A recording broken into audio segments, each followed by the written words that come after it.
নমস্কার, শুভ সন্ধ্যা। আজকের ধুলামাটি আয়োজিত ভার্চুয়াল সাক্ষাৎকারমূলক আলোচনায় যেসব দর্শক শ্রোতা বন্ধু আমাদের সাথে যোগদান করেছেন তাদের সবাইকে আন্তরিক অভিনন্দন, শুভেচ্ছা। গত আলোচনায় আমরা যেখানে শেষ করেছিলাম আজ সেখান থেকেই শুরু করব। হিন্দি সিনেমার একটি বিখ্যাত সংলাপ দিয়ে, জো ডর গয়া সমঝো ও মর গয়া।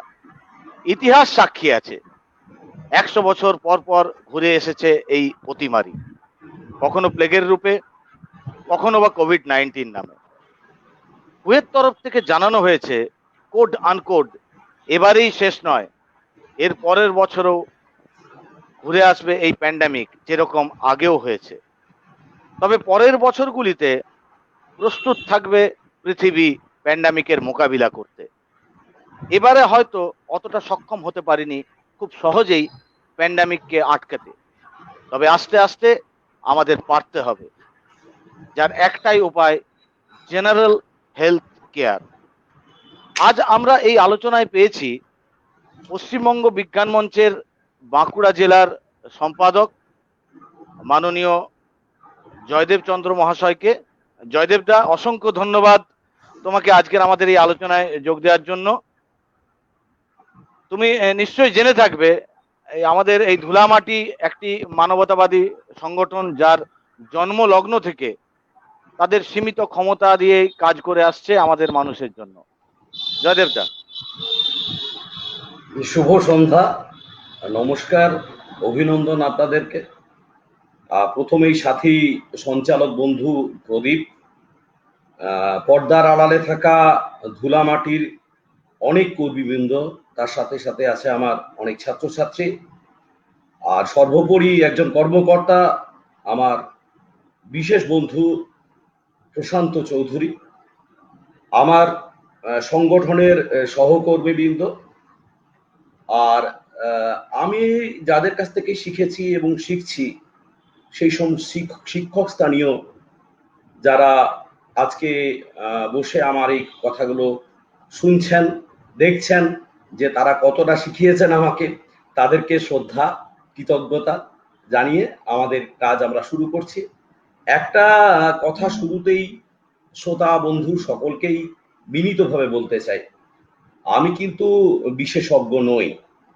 এই কাজের মধ্য দিয়ে থাকতে থাকতে চর্চা হতে যে অভিজ্ঞতাটা অর্জন করেছি আমরা পশ্চিমবঙ্গ বিজ্ঞান মঞ্চের কর্মীরা, সেই নিরিখে আমার যতটুকু জানা আছে আপনাদের সঙ্গে আলাপ আলোচনা, প্রশ্নের উত্তর নিয়ে আসুন আমরা এখান থেকে উত্তরণের পথ খুঁজি। একদম একদম ঠিক। আমরাও আমাদের কাজের মধ্যে দিয়ে, আমাদের এই করোনা অতিমারির সময়ে আমাদের ধুলামাটির কর্মীরা বিভিন্ন কাজকর্ম করতে গিয়ে যে অভিজ্ঞতা অর্জন করেছে তার উপরে দাঁড়িয়ে আমরা এই আলোচনা সভাগুলো করছি, এবং সেখান থেকেই আমরা বলছি সাধারণ মানুষ মাঝে মাঝে গুলিয়ে যাচ্ছে। মাস্ক না স্যানিটাইজার, ফেস শিল্ড না সাবান, দূরত্ব 3 ফুট না 6 ফুট। কখনো বলা হচ্ছে এই মারণ ভাইরাস এয়ারবোন, কখনো বলা হচ্ছে না। মানুষ তো চরম বিভ্রান্ত। বিজ্ঞান মঞ্চের একজন যোদ্ধা বা বিজ্ঞান আন্দোলনের একজন যোদ্ধা হিসাবে আমাদের যদি একটু বুঝিয়ে বলো দাদা। একটু গোড়ার থেকে ধরি। বিষয়টা হচ্ছে, আমরা প্রত্যেক দিনই দেখতে পাই, নিজেদের মোবাইলেই দেখতে পাই সংখ্যাটা কত। আমাদের দেশে সংক্রমণের সংখ্যা 65 লাখ ছাড়িয়েছে। 66 লাখ সামথিং। হ্যাঁ, 66 লাখ সামথিং। রাজ্যের পরিস্থিতিও ভয়াবহ, আমাদের জেলার পরিস্থিতিও আস্তে আস্তে উদ্বেগজনক জায়গার দিকে যাচ্ছে। কিন্তু এই সংখ্যাটা কিন্তু একটা সংখ্যা নয়। আক্রান্তের সংখ্যাটা আমরা পাচ্ছি কোথা থেকে? টেস্টের মাধ্যমে। তাহলে এর বাইরে একটা বৃহৎ অংশের মানুষ রয়েছে যাদের আমরা টেস্ট করিনি, যারা অ্যাসিম্পটোমেটিক হয়ে আছেন, তাদের কথা জানতে পারছি না। তাহলে সেখানে এই সংখ্যাটা কিন্তু একটা বিরাটই। তাই আমরা প্রথম থেকেই বলছি কথাটা, বিজ্ঞান কর্মী বন্ধুরা বলছি, টেস্ট টেস্ট টেস্ট। তবে অতটা ভয়ঙ্কর জায়গাও নেই কিন্তু, কারণ মৃত্যু হার কিন্তু ভীষণ কমে গেছে। এটা কিন্তু মাথায় রাখুন, এই সংখ্যাটা, মৃত্যু হারটা 1 থেকে 1.5% এসে দাঁড়িয়েছে। দাঁড়িয়ে আছে, ঠিক। আচ্ছা দেখুন না, একটু ভাবুন, একটু ভাবি না আমরা, যখন প্রথম করোনা পেশেন্টকে তুলতে এলো আমরা দেখলাম, কিভাবে দেখলাম? লুকি লুকি দেখলাম, লুকি লুকি ভিডিও তুললাম, দেখছি নিয়ে যাচ্ছে, সেখানে পিপি পড়া এক গাদা মানুষ, সমাজকর্মীরা লাইন দিয়ে দাঁড়িয়ে আছে, যেন যুদ্ধ যুদ্ধ একটা পরিস্থিতি। এখন তো অনেকটা ক্যাজুয়াল হয়েছে নাকি? প্রথমে আমাদের কি ধারণা ছিল? আমাদের প্রথমে ধারণা ছিল যে এটা মনে হয় বিরাট ভারী ভারী যন্ত্রপাতি লাগবে। ওরে বাবা, অত ভেন্টিলেটর কোথায় পাবো আমরা? অত ভেন্টিলেশন মেশিন কোথায় আমাদের? অত অক্সিজেন কোথায় সাপ্লাই দিতে পারে? কিন্তু বাস্তবে কি দেখছি আমরা যে এতটা কি মারাত্মক? বারবার বলা হচ্ছে করোনা মানে মৃত্যু নয়, তবুও এই প্যান্ডেমিকটা জানো প্যানিকোনমিকে পরিণত হচ্ছে। প্যানিক হতে হতে এমন একটা বিষয় জায়গায় আমরা দাঁড়িয়ে আছি। তো সেই স্টিগমাকে আমরা বলছি, আরো বলবো, সবাই বলছেন, আমার সমস্ত বিজ্ঞান কর্মী, বন্ধু, সহকর্মী সবাই বলছেন এত ভয় পাবেন না, শুধু সতর্কতাটা মানুন। আসলে মানুষের একটা ক্যারেক্টার, আমার মনে হয় যে যখনই কোনো একটা স্ট্রেসফুল সিচুয়েশন আসে না, মানুষ তখন দুটো রাস্তা নেয়, 2 থেকে 3টে রাস্তা নেয়, সেটাকে এড়িয়ে যেতে চায় কিছুজন মানুষ। কিছুজন মানুষ চাই এসো ফাইট করি আমরা। কিভাবে ফাইট করব? আরেকজন কিছুই করতে পারে না, তাদের রিয়াকশনটা ফ্রিজ হয়ে যায়, তারা ঘরে বসে থাকে। এখন এই জায়গা থেকে আমরা বেরিয়ে আসবো কেমন করে? এই উদ্বেগ, আতঙ্ক, হ্যাঁ উদ্বেগ থাকা ভালো, অবশ্যই ভালো। উদ্বেগ না থাকলে আমরা ঠিক রিয়াক্ট করতে পারবো না। এই রিয়াকশনটা জানানোর জন্য, এই উত্তরণের পথটা খোঁজার জন্য উদ্বেগ দরকার। আমরা সেই যখন যা শিক্ষকতা করি দেখি না, পরীক্ষা খুব একটা উদ্বেগজনক পরিস্থিতি, এটার মধ্যে পজিটিভ দিক আছে অনেক, সাকসেসফুল মানুষদের এই উদ্বেগটা থাকে, কিন্তু কিছু করবো না বা চুপ করে বসে রাখলাম, এটা ঠিক না। তো যাই হোক, এখন এই যে বিভ্রান্তি, উদ্বেগ, এসবের কথাগুলো আমরা প্রদীপের কাছ থেকে শুনলাম, তো সেটার কারণটা কি কি? আমরা যদি কারণগুলো খুঁজি, তাহলে দেখবো প্রথম হচ্ছে একটা রিসোর্স কমিউনিকেশনের থেকে যে আমরা তথ্যগুলো পাচ্ছি, সেই জায়গাগুলো বিভ্রান্তিকর। আবার অনেক কিছু আমাদের যারা নীতি আয়োগে আছেন, নির্ধারণ করছেন সমস্ত কিছু, তারাও পরিষ্কার করছেন না। যা পরিস্থিতি আমরা আমরা কম বেশি এখন জেনেছি, কিছু ভুল জানছি, কিছু সঠিক জানছি, চর্চা করতে করতে সঠিকটাই খুঁজে বার করছি। সেটা হচ্ছে, আমার মনে হচ্ছে, এটা ব্যক্তিগত মতামত, যে আমাদের যে ওয়েবের কথা বলছি বারবার, ফার্স্ট ওয়েবটা শেষ হওয়ার আগেই সেকেন্ড ওয়েব শুরু হয়ে গেছে। কারণ এত বেশি সংক্রমণের হার, ওই সংবাদ মাধ্যম যেমন বলে লাফিয়ে লাফিয়ে বাড়ছে। তাহলে কেন? আমাদের হু প্রথমে বলেছিল যে ইনফ্লুয়েঞ্জা জনিত যে মহামারী থাকবে তার 6টা স্টেজ থাকবে। তো আমরা দ্বিতীয় স্টেজ পর্যন্ত জানি, তারপরে এখন আমাদের কি স্টেজে আছি আমরা, সেই স্টেজে আমাদের কি করণীয়, এইরকম কিন্তু বার্তা আমাদের নেই। প্রত্যেক দিন আপডেট হচ্ছে। আসলে বিষয়টা নতুন, আমাদের শরীরের ক্ষেত্রে যেমন নতুন, প্রশাসনের ক্ষেত্রেও নতুন। আমি কাউকে কিন্তু দোষারোপ করছি না, তারাও ঠিক বুঝে উঠতে পারছে না। প্রদীপ তোমার কথাতেই এটা উঠে এসেছিল। দ্বিতীয় নম্বর হচ্ছে মেডিসিন। কখনো শুনলাম আমরা হাইড্রোক্সিক্লোরোকুইন খেলে ঠিক হয়ে যাবে। ওষুধের দোকানগুলোতে খোঁজ করুন, পাবেন না। মানে আমি একজন ওষুধের দোকানে কথা বলছিলাম, দীর্ঘদিন ধরে বাঁকুড়ায় পদচারণা করছি, খুব ছোট, প্রত্যেকের সঙ্গে সম্পর্ক ভালো, বলছিল তাহলে ভ্যাকসিন এই বলছে আসছে, এই শুনলাম 15 আগস্টের মধ্যে হবে, আজকে আবার একটা কথা শুনছি, কোথায় দাঁড়িয়ে আছে? তাহলে কেউ কেউ ভাবছে ভ্যাকসিন আসলেই পেয়ে গেলাম, বাস নিশ্চিন্ত, আমাকে আর কোনো স্বাস্থ্যবিধি মানতে হবে না, তাই কি? পার্সোনাল হাইজিন যেটা প্রদীপ একদম ইন্ডিকেট করে দিয়েছে, অবশ্যই আমাকে বলতে হবে স্পেসিফিক, সেটা হচ্ছে যে ফেস শিল্ড পরবো না মাস্ক পরবো, আমরা মাথায় ঢাকা নেবো না ঢাকা নেবো না, এই জায়গাগুলো নিয়েও একটা নানান কনফিউশন আমাদের তৈরি হয়েছে। আর অনিশ্চয়তা সব দিক দিয়ে, ছাত্রছাত্রীরা কি অনিশ্চয়তার মধ্যে দিয়ে আছে। আমার প্রাণের প্রিয় ছাত্রছাত্রীরা চাইছে তাদের স্কুল লাইফটা ফিরে পেতে, কিভাবে সম্ভব সেটা? এমনও তো ডাটা দেখা গেছে, ইতিহাসের কথা যখন প্রদীপ তুমি বললে, সেটা হচ্ছে যে এই অনভ্যাসের পরে কিন্তু একটা পার্সেন্টেজের ছাত্রছাত্রী আবার স্কুলে ফিরে যেতে চাইবে না, ড্রপ আউট হয়ে যাবে। তাহলে আমরা ড্রপ আউট আটকাতে চাইছিলাম, সেখানে আবার ড্রপ আউট বেড়ে যাবার আশঙ্কা হচ্ছে, অথচ কিছু করার নেই। অনিশ্চয়তা শিক্ষানীতিতে কি হবে বোঝা যাচ্ছে না, পরিবেশ নীতিতে অনিশ্চয়তা, কৃষি নীতিতে অনিশ্চয়তা, ইত্যাদি ইত্যাদি অনেকগুলো বিষয় আছে। আমরা সেগুলোই আস্তে আস্তে উত্তরণের পথ খুঁজি, কিভাবে আমরা কাটিয়ে উঠবো। আমি তোমার একদম স্পেসিফিক উত্তরের মধ্য দিয়ে যাচ্ছি যে আমরা কি বলছি, কোন জায়গাটা গ্রহণীয়, কোন জায়গাটা গ্রহণীয় নয়, তার পিছনে যুক্তি কি, ইত্যাদি ইত্যাদির মধ্যে সংক্ষিপ্তভাবে, তারপরে তুমি আমাকে জেনে নেবে যে কোন জায়গাটা ক্লিয়ার হলো না। অবশ্যই আমরা ইতিমধ্যে কোনো ধারণা নয়, যতটুকু তথ্য প্রমাণ ইত্যাদি পাওয়া গেছে তাতে বোঝা গেছে আমরা যে এই ভাইরাস প্রাকৃতিকভাবেই উৎপত্তি হয়েছে এবং এটার মোকাবিলা আমাদেরকে বিজ্ঞানসম্মতভাবেই করতে হবে। তাহলে আমরা আর একটা জিনিস নিশ্চিত হয়েছি একদম বিজ্ঞানের জায়গায়, এখানে যতটুকু নয়, যে সেটা হচ্ছে যে মানুষ থেকে মানুষে ভাইরাস ছড়াচ্ছে। ঠিক কিভাবে ছড়াচ্ছে? না, মানুষ থেকে মানুষে ছড়াচ্ছে ড্রপলেটের মাধ্যমে, বা আমরা যখন কথা বলছি তখন, এই যে আমি কথা বলছি, আমার মুখ থেকে কিন্তু ক্ষুদ্র জলকণা বেরোচ্ছে।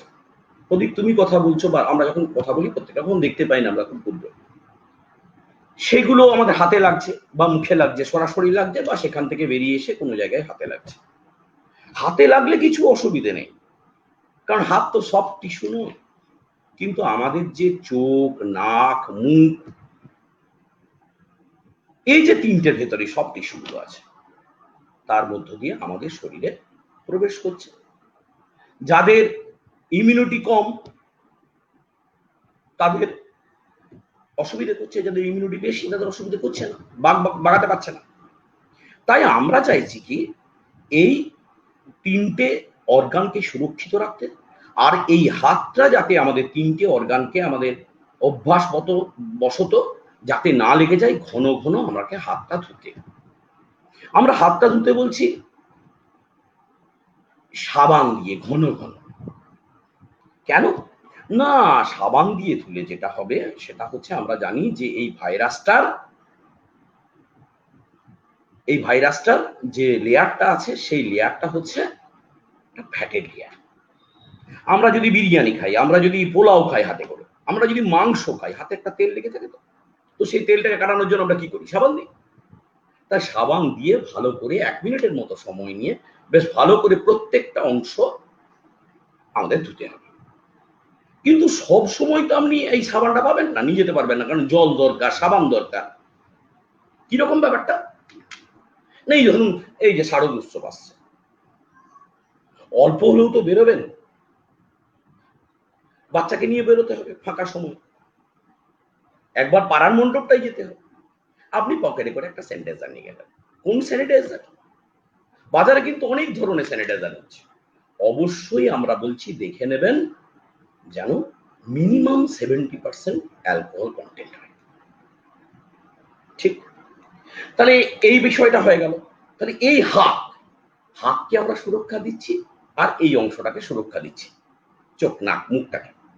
তাহলে সেই হাত, যে হাত দিয়ে আমরা ওর প্রবেশ পথটাকে আমাকে সুরক্ষিত রাখতে হবে। হ্যাঁ, আমরা চারপাশ, মানে আমাদের যে হাতটা আমাদের মানুষ করেছে, তাই তো, এই হাতটাই তো আমাদের মানুষ করেছে, সেই হাতটাকে সুরক্ষিত রেখে আমরা করছি। আমরা জানি যে একজন জেনেছি যে একজন আরেকজনের থেকে 6 ফুট দূরত্বে থাকলে যদি দুজনের মধ্যে কেউ একজন সংক্রমিত হয় তাহলে তার ড্রপলেট সেখানে পৌঁছাতে পারবে না। তাই 6 ফুট দূরত্বের কথা বলেছি। 3 ফুট না 6 ফুট, অ্যাকচুয়ালি হু বলছেন 3 ফুট, কিন্তু আমরা ফলো করি কাদেরকে? ICMR। আমরা প্রধানমন্ত্রী এই জায়গাটাই হচ্ছে আমাদের বিভ্রান্তির জায়গা। কেন কেন না বিভ্রান্তির জায়গা কোনো জায়গা নেই। কেন? তাদের যুক্তি আছে, কিন্তু সঠিক করেছেন আমাদের দপ্তর। সেটা হচ্ছে যে যখন ওয়েদার ময়েশ্চার বিভিন্ন জায়গা বিভিন্ন রকম, ভারতবর্ষের অনেক রকমের তো বৈচিত্র্যপূর্ণ, তাহলে যাতে কিছুক্ষণ থাকতে পারে, হালকা হয়, এইরকম কোনো স্কোপ আমরা দিতে চাইছি। যখন বিজ্ঞানের কথা বলবো তখন আমাকে সবসময় বিজ্ঞানের যে সঠিক রাস্তাটা, একদম চূড়ান্ত কথাটা যতটা জানা গেছে ততটাই বলতে হবে। তাহলে 6 ফুট। এবারে যদি দুজন মানুষ সবসময় তো 6 ফুটের দূরত্ব আমরা মানতে পারছি না, বাস্তব তো তাই।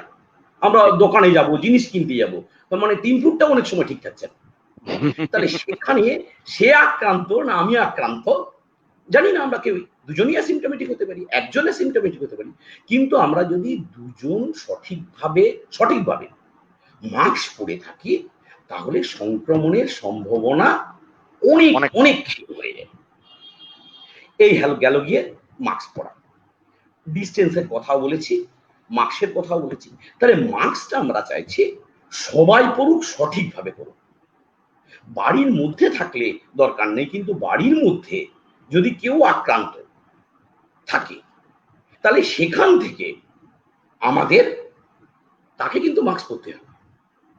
কারুর যদি সর্দি কাশি হয়েছে হালকা, সেই মাস্ক পরুক, একটু আলাদা, বাড়ির মধ্যেও পড়তে হবে, কিন্তু বাড়ির থেকে বাইরে বেরোলে মাস্ক মাস্ট। আমরা প্রদীপ, তুমিও বাড়িতে আছো, আমিও বাড়িতে আছি, আমাদের বাইরের কেউ নেই, আমরা দুজনেই মাস্ক খোলা, কোনো অসুবিধা নেই এটা, ঠিক। তবে মাস্কটাকে সঠিকভাবে ব্যবহার করতে হবে, এটা আশা করি সবাই জেনে গেছে। আমরা বলছি ত্রিস্তরীয় মাস্ক, সেটা সার্জিক্যাল হতে পারে, সুতির হতে পারে। সুতির হলে সেটা রিইউজেবল, সেটা সোডিয়াম হাইপোক্লোরেট 0.5% দ্রবণে ভিজিয়ে আমাদেরকে শুকিয়ে নিতে হবে, অথবা সাবান জলে ভালো করে ধুয়ে শুকিয়ে তারপরে ব্যবহার করতে পারি। কিন্তু সার্জিক্যাল মাস্ক হলে সেটা 6 ঘন্টা, আর এটা ডিসপোজেবল, সিঙ্গেল ইউজ। একবার বেরালাম, ঘোরাঘুরি করলাম, যা কাজকর্ম করলাম, বাইরে ফেলে দিয়ে ঢাকা দেয়া পাত্রে ফেলে সেটাকে নষ্ট করলাম। এবং ফেলার আগে কি আমার মনে হয় ওটাকে স্যানিটাইজ করা উচিত? না, দরকার নেই। আপনি যদি ঢাকা দেওয়া পাত্রে ফেলছেন তার উপরে ওটা যেন উড়ে যেতে না পারে, ওখান থেকে যেন সংক্রমণটা না ছড়াতে পারে, উদ্দেশ্যটা যদি আমরা বুঝে নিই তাহলে হবে। এবার এই জায়গাটা, হ্যাঁ, এই জায়গাটা আমাদের বুঝে নিতে হবে। 3 নাম্বার যেটা আসছে সেটা হচ্ছে আমাদের পুষ্টি দরকার, খাদ্য দরকার। কারণ আমাদের আর একটা বিষয় হচ্ছে, সেটা হচ্ছে যে আমাদের শরীরের যে রোগ প্রতিরোধ ক্ষমতা সেটা যেন ঠিকঠাক মেনটেন হয়, সেটা যেন কি বলবো স্ট্যান্ডার্ড থাকে, ঠিক। এখন বিষয়টা হচ্ছে সেইটাকে রাখতে গেলে আমাকে সঠিক পুষ্টি দরকার। পুষ্টি মানে আমরা কি বলছি? পুষ্টি মানে আমি বলছি না দামি দামি জিনিস খাবার খেতে, সে আপাতত পেট ভরা খাবারটা খাক। এবার যারা পারবেন তারা একটু ব্যালেন্স ডায়েট খান।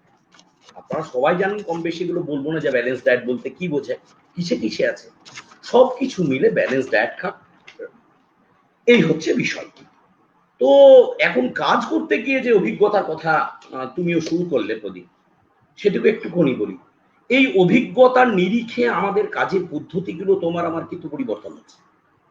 প্রথমে আমরা ভেবেছিলাম যে প্রচারের কাজ করলেই আমাদের, তারপরে কি দেখলাম যে না, এদের কাজ নেই, এদের হাতে খাদ্য দিতে হবে, এরা এই মুহূর্তে এরা করতে পারবে না, খাদ্য দিয়ে আসলাম। গভর্নমেন্ট কিছু কিছু করার চেষ্টা করলো, করছেন, তবে সেটাকে পার্মানেন্টলি করতে হবে। কারণ আগে তো মানুষ খাবে, তারপরে তো তার মাছ, তারপরে তার এটা, পেটে যার খিদে তার তো কিছুই হবে, তাহলে এইটা দরকার। তারপরে খাবার দাবার দেওয়া হলো, মাস্ক যাতে সবাই ইউজ করতে পারে তার জন্য মাস্ক দেওয়া হলো, স্যানিটাইজার দেওয়া হলো, সাবান দেওয়া হলো, যে যা পারলো। আমাদের বাঁকুড়াতেই প্রদীপ, এটা গর্বের সঙ্গে বলতে প্রচুর, ইচ্ছে করছে একদম আমার, একদম বাঁকুড়ায় ঠিক কথা। কতগুলো প্রচুর প্রচুর সংগঠন সংগঠন আছে যারা যারা বোঝার এই একদম সময়কালে মানুষের সাথে, মানুষের পাশে মানুষকে দেখিয়ে একদম দিয়েছে দারুণ কিভাবে ভাবে পাশে দাঁড়িয়েছে। থাকতে হয়। ঠিক কথা। তাদেরকে তুমি আমরা খাদ্য ধুলামাটির পক্ষ থেকে একদম সুসরবরাহের কুর্নিশ কথাই বলো, জানাই। রান্না করে খাবারের কথা বলো, তুমি এখনো আরো চলছে, অন্যান্য এখনো চলছে। রক্তদান কথার কথা বলো, এই তো কতগুলো নিশ্চয়ই। রক্তদান হলো।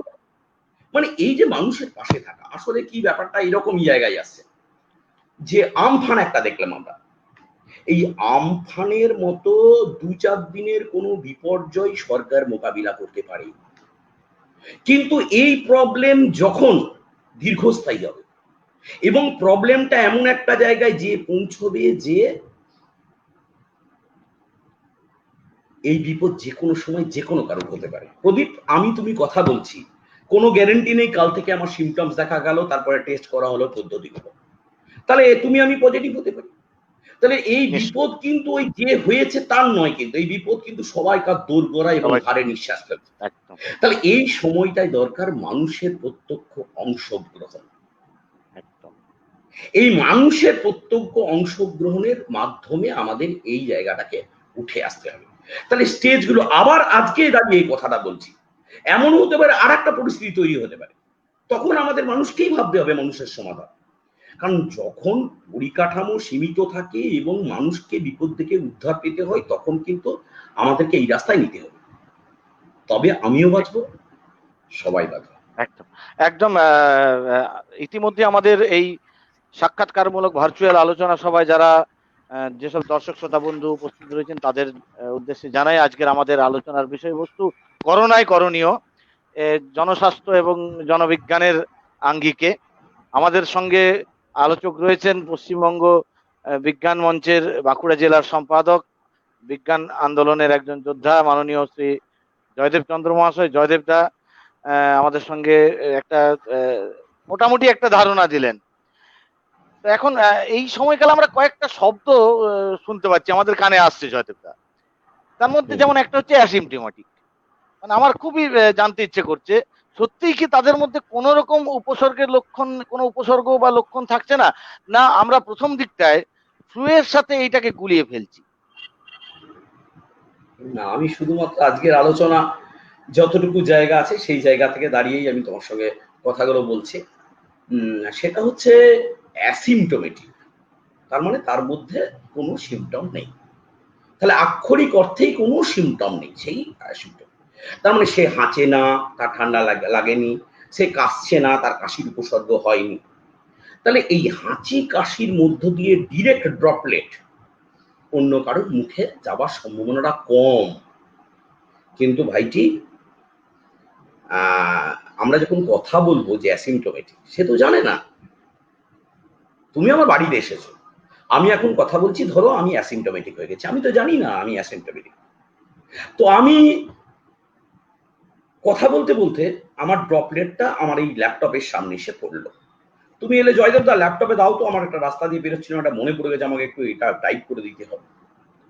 তো ভালো, তুমি টাইপ করলে, তোমার অভ্যাস বশত তুমি সেই হাতটা নাকে চোখে মুখে দিলে, তাহলে তুমি ছড়াতে কি পারে না? তাহলে অবশ্যই ছড়াতে পারে, কিন্তু সম্ভাবনাটা একটুখানি কমে যায়, ঠিক না? একদম ঠিক। আমরা পরিষ্কার না সংক্রমণের হলে শুরু বলো থেকে, কিন্তু। না না নিশ্চয়ই নিশ্চয়ই, আমাদের সঙ্গে যারা দর্শক বন্ধুরা রয়েছেন তারাও আপনাদের যদি কোনো কিছু জানার প্রশ্ন মনের মধ্যে হয়ে থাকে আমাদেরকে জানাবেন, আমরা নিশ্চয়ই তার উত্তর আলোচনার মধ্যে দিয়ে তুলে আনার চেষ্টা করব। তো আমরা যেটা সংক্রমণের শুরু থেকেই 7 মাস পেরিয়ে গেছি, নিয়মের সাতকাহন দেখেছি।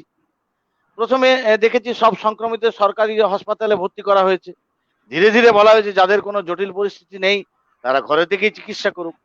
আমার প্রশ্নটা ঠিক এই জায়গাতেই, যে কোভিড পজিটিভ বাড়িতে থাকলো, পরিস্থিতি হঠাৎ জটিল হলো, কিভাবে তাকে হসপিটালে ভর্তি করা যায়? খুব ভালো প্রশ্ন প্রদীপ ভাই।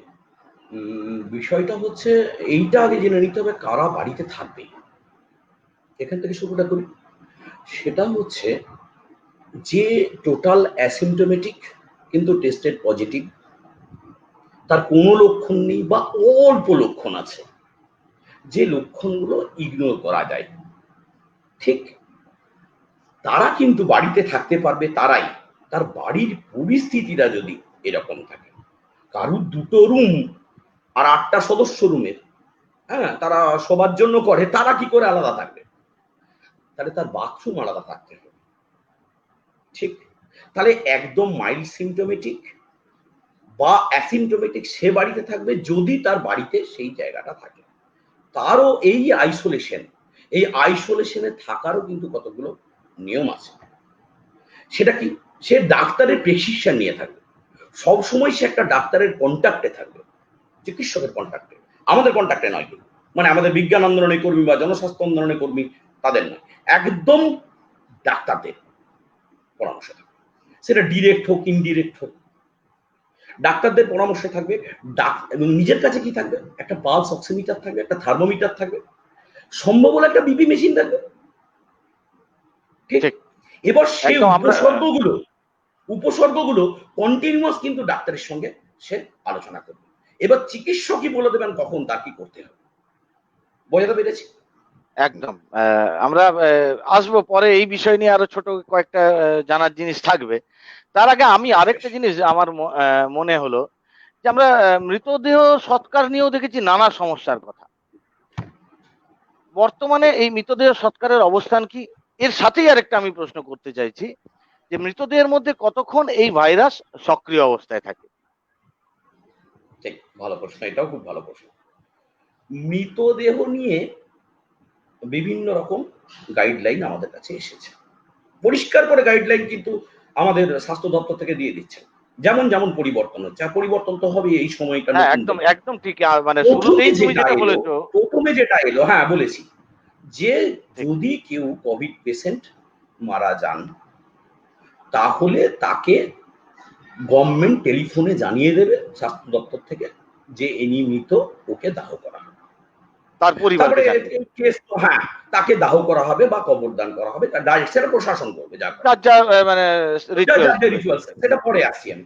এর পরে যেটা এলো সেটা বললো না, একজন ইয়ে করলো যে না, তাকে দেখতে হবে, একজন রায় দিল করতে যে না, পেশেন্টকে দেখতে হবে। তখন কি করলো?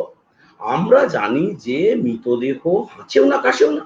ওই আমি মৃতদেহকে ধরে কাঁদতে গেলে মৃতদেহকে আমাকে ধরে কাঁদবে না, হাঁচবেও না কাশবেও না, তাহলে ড্রপলেট ডিরেক্টলি বেরোনোর পায়নি। কিন্তু তার শরীরের কোনো তরল যদি নির্গত হয়, ঠিক, অনেক সময় চোখ থেকে বের হয়, কান থেকেও বেরোতে পারে, নাক থেকে লালা বেরোলো, কান থেকে বেরোলো, চোখে জল বেরোলো, এবং সেইটা যদি কোথাও পড়ে যায় কোনো সারফেসে, সেই সারফেসে থাকতে পারে। তার জন্য যেটা করা হলো, সেটাকে একটা পলি ব্যাগে পুড়ে পুরোটাকে স্যানিটাইজ করা, ঠিক? তারপরে এখন পেশেন্ট পার্টিকে দেখতে দিচ্ছে। এই পর্যন্ত ঠিক ছিল, এখনো পর্যন্ত ঠিক, এবং গভর্নমেন্ট তার নিজস্ব প্রোটোকল অনুযায়ী করবে কাকে কবর দেওয়া হবে, কাকে যার যেটা আছে। একটু জ্ঞাতার্থে একটা কথা একটু জানিয়ে রাখি আপনাদের, সেটা হচ্ছে লাস্ট একজন কেস করেছিল, সেই যিনি করেছিলেন সেই উকিলটার সঙ্গে আমার কথা হয়েছে। হাইকোর্ট যেটা রায় দিয়েছে, কোন কোর্ট আমি বলতে পারছি না, সেটা হচ্ছে বিষয়টা হচ্ছে যে সেই রায়টা হচ্ছে এমন, বলছে মৃতদেহকে বডির হাতে তুলে দিতে হবে। যদিও গভর্নমেন্ট এটা এখনো রিসিভ করেনি, ঠিক? আমার কিন্তু এখানে ভয় আছে, কারণ রিচুয়ালস গুলোকে নিয়ে বিভিন্ন ধর্মের লোকদের মৃতদেহ নিয়ে রিচুয়ালস আলাদা। এবার কেউ যদি ওই পলিব্যাগ খুলে কেউ ঘি মাখাতে চায়, কেউ যদি স্নান করাতে চায়, কেউ মধু মাখায়, তাহলে তো সংক্রমণ ছাড়িয়ে যাবে।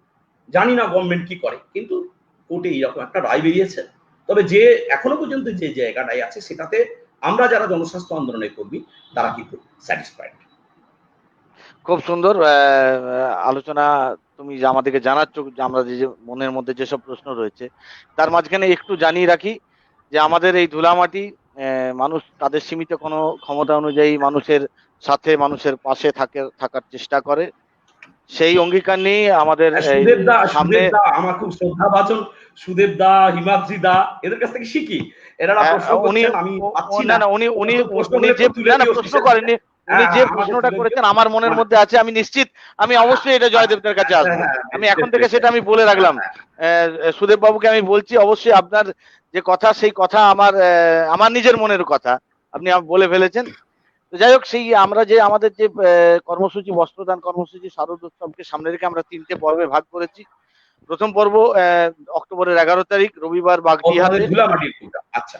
ধুলামাটির পক্ষ থেকে। দ্বিতীয় 18 অক্টোবর বেনাজিরাতে, এবং তৃতীয় মহাষষ্ঠীতে শুশুনিয়াতে অংশগ্রহণ এটা অনুষ্ঠিত হবে।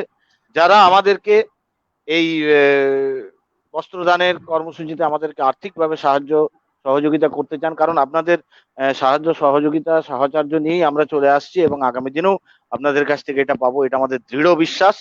তারা 8918602702 এই নম্বরে ফোনপে, গুগল পে, বিভিন্ন ডিজিটাল মাধ্যমে আমাদেরকে সাহায্য করতে পারেন।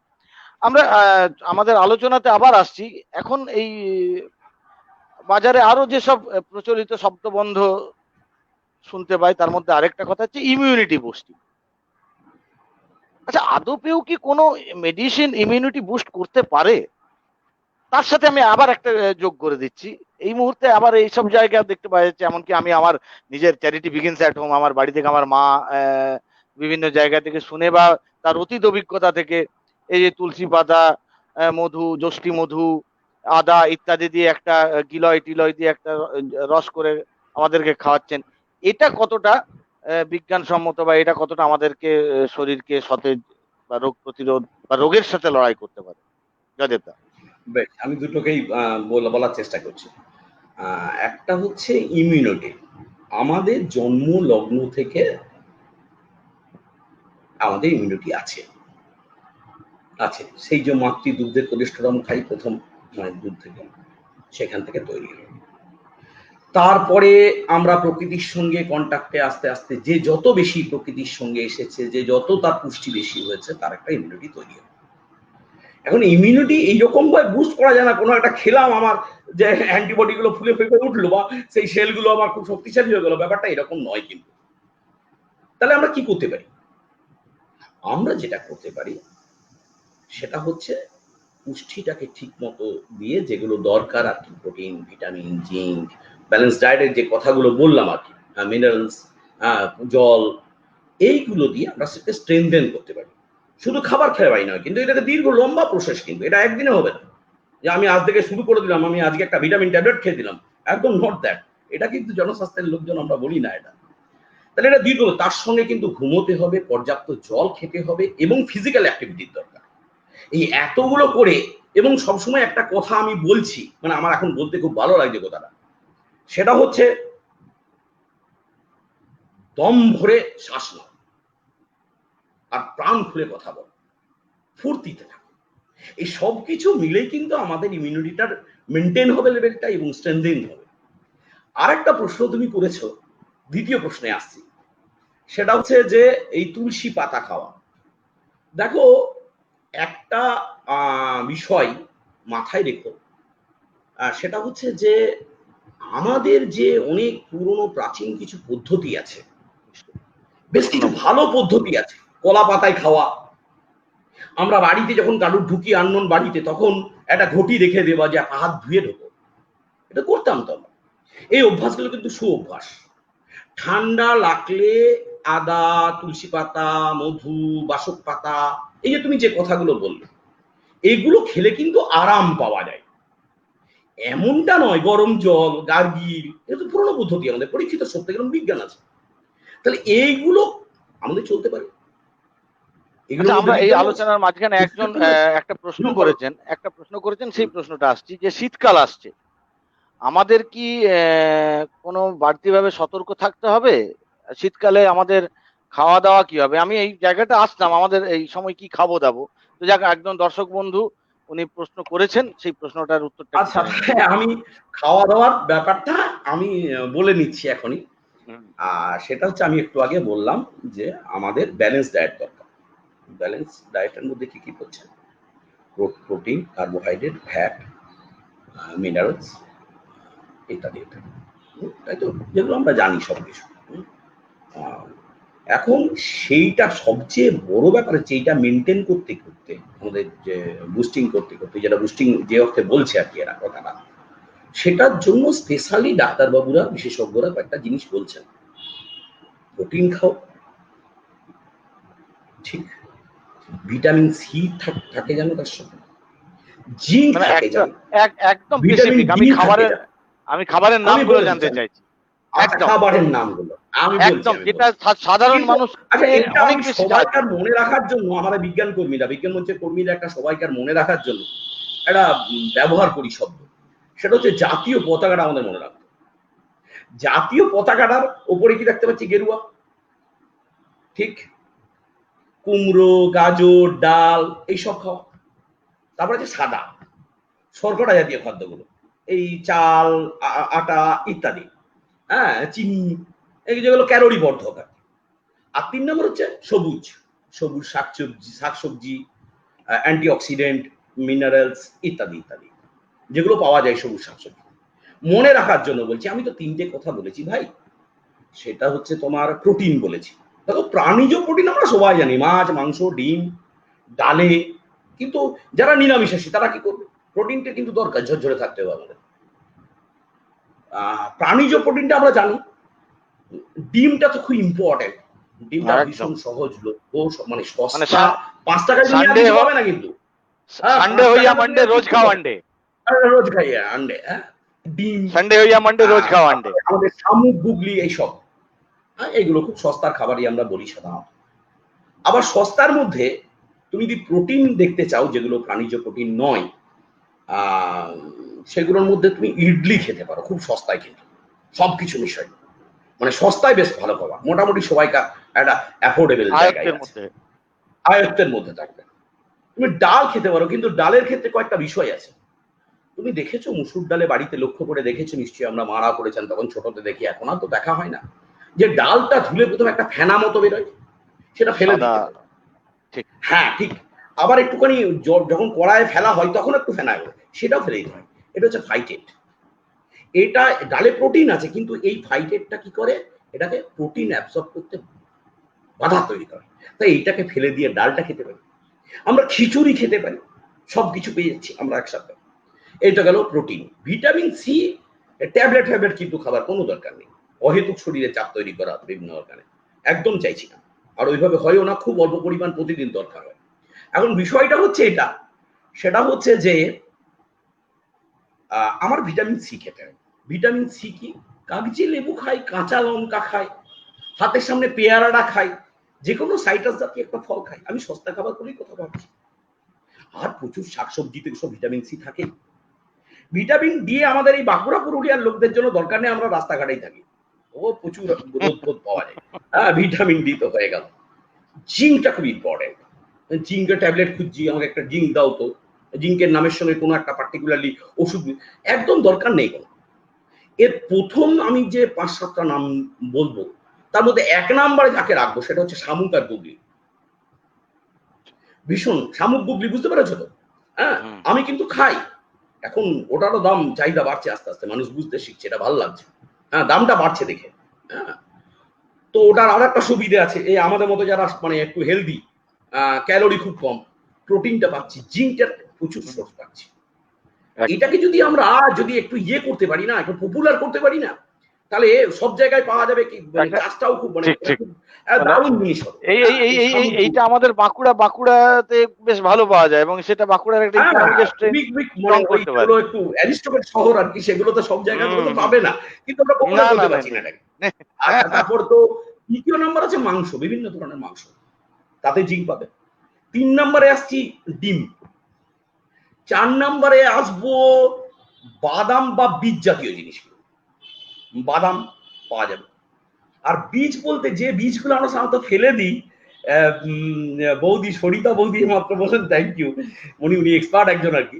তো বৌদি আরো যদি কিছু থাকে আমাকে জানিয়ে দেবেন, আমার যতগুলো মনে পড়ছে না, যা জানি বলছি। আমাদের দর্শক বন্ধুরাও দেখছেন, তারাও সমৃদ্ধ হবে। হ্যাঁ অবশ্যই অবশ্যই, না তারাও জানিয়ে দেবেন। কারণ বিষয়টা হচ্ছে যে আমি যে কথাটা বললাম, যে কুমড়োর বীজ very important source of zinc. অথচ কুমড়োর দোকানে আমাদের যখন দেয়, বীজটা ছেড়ে দেয়। একদম একদম আচ্ছা, একদম। আমাদের বাঁকুড়া পুরুলিয়ায় তিল খসলা খায় না? হ্যাঁ হ্যাঁ। এটাও প্রচুর জিঙ্ক আছে। তিল আচ্ছা। খসলা এখন দেখবে ওই টিভিতে রান্না ফান্না দেখায়, আমাকে তোমার বৌদি বলছিল যে এখন রান্নাতেও তুমি তিল বলো, রান্নাতেও দেখাচ্ছে যে তিল দিচ্ছে। তার মানে তারাও বিষয়টা আয়ত্ত করেছে। তো এইগুলো হচ্ছে ন্যাচারাল সোর্স। আমি কোনো ঠিক। ওষুধ খেতে বলবো না ভাই। আমি আমার দর্শক বন্ধুদেরকে আমি অনুরোধ করবো, এইটুকুই জনস্বাস্থ্য করতে গিয়ে করছি। আপনারা হয়তো অনেকে আরো অনেক কিছু জানেন, শেষে কমেন্টে আমি মানে দেখতে পাবো, বা টেলিফোনে তো প্রত্যেকের সঙ্গে না না যোগাযোগ আছে। একদম মানে মানে সবাই এটা ভাবার কোনো কারণ নেই যে যে দেশের মানুষ পেট ভরে দুবেলা খেতে না পায় না, তাদের কাছে এই ভিটামিন সি পি এগুলো এত গুরুগম্ভীর করে প্রকাশ করার কোনো আমাদের দরকার নেই। মানে না, সাধারণ দরকার খাবারের নেই। মধ্যেই আছে। আবার এটা আমি হ্যাঁ, একটু আমার নিজের একটু, বা তুমি আমার সঙ্গে একমত হবে কিনা জানি না, আমরা এটা দেখেছি যে বেশিরভাগ কোভিড পজিটিভ কিন্তু আমাদের মতো একটু বিলাসবহুল জীবনযাপন করার মানুষ, মাঠে ঘাটে রোদে পুড়ে জলে ভিজে যারা কাজ করছেন, তাদের সংখ্যাটা তুলনামূলক কম। আমি জানি না আমার সাথে আপনারা যারা রয়েছেন তারা একমত হবেন কিনা, কিন্তু এটা আমার অবজারভেশন। আচ্ছা জয়দেবদা কি ভাই মনে হয়? শোনো, এটা খুব সহজ ভাবে ভাবি। তুমি আরেকবার একটা প্রশ্ন করেছিলে, সেখানে আমার মনে হয়েছিল বলি কথাটা, যে ইমিউনিটির ব্যাপার, যে সেটা দিয়ে আবার টানবো আমি। তুমি একটা প্রশ্ন করলে না, যে ইমিউনিটি বুস্ট কি করে করা যায়। আচ্ছা, তোমার আবার কি কখনো আমাদের কি বলবো টিউবারকিউলোসিস বা টিবি হয়েছিল? কখনোই না, হয়নি। অথচ হয়নি? অনেক বেশি আচ্ছা, আমাদের এটা সংক্রমণ আচ্ছা, হওয়ার চান্স আছে তাহলে আর কি। তাহলে আচ্ছা, কেন হয়নি? না, আমাদের মধ্যে একটা প্রতিরোধ ক্ষমতা আছে। প্রতিরোধ ক্ষমতা তার বেশি থাকবে যে যত বেশি প্রকৃতির সঙ্গে আমরা অ্যাটাচ থাকবো। এইখানেই কথাটা আসছে, ওই মাঠে ঘাটে যারা কাজ করে। আচ্ছা, আমাদের এখন বাচ্চাগুলোকে কি দেখি আমরা, আচ্ছা, যারা একটু আরেকটা প্রশ্ন রয়েছে, উচ্চবিত্ত শীতের পরিবারের দিনে বাচ্চা। অনেকেই স্যুপ জয়দেবদা, শীতের দিনে আমি অনেকেই আমি দেখতে স্যুপ খেতে পাচ্ছি। একটু তুমি আমাকে পছন্দ করে। আমি আগে এই উত্তরটা দিই, না হলে আরেকটা প্রশ্ন চলে আসলে ওটা বলা হবে না, ভুলে যাবো। হ্যাঁ, আচ্ছা। তুমি একটা এইটার উত্তরের পরে বলো প্লিজ ভাই।